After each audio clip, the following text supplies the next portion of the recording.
Iran, America અને Israel વચ્ચે ચાલી રહેલા યુદ્ધને પગલે સરકાર દ્વારા કમર્શિયલ ગેસ સિલિન્ડર પર પ્રતિબંધ મૂકવામાં આવ્યો છે।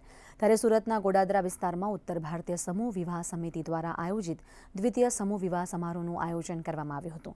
આ અંગે આયોજકોએ કેન્દ્રીય મંત્રી સી.આર. પાટીલનો પણ સંપર્ક કર્યો હતો, જેથી તેમને આપત્તિને અવસરમાં બદલી પરંપરાગત પદ્ધતિ અપનાવવાનું સૂચન કર્યું હતું।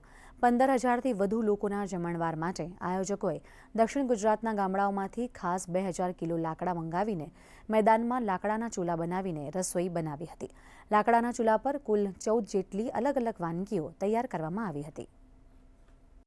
જલશક્તિ મંત્રી સી.આર. પાટીલ સાહેબને વાત કરી અને એમને કીધું કે આ આપદા છે ને તમે અવસરમાં બદલી નાખો। એટલે અમે લોકોએ રાતના જેસીબી મંગાવીને અને આ રીતના ખાડા ખોદીને અને ગામડામાંથી લાકડાની વ્યવસ્થા કરી અને આ જમણવાર બનાવવાનું ચાલુ કર્યું છે।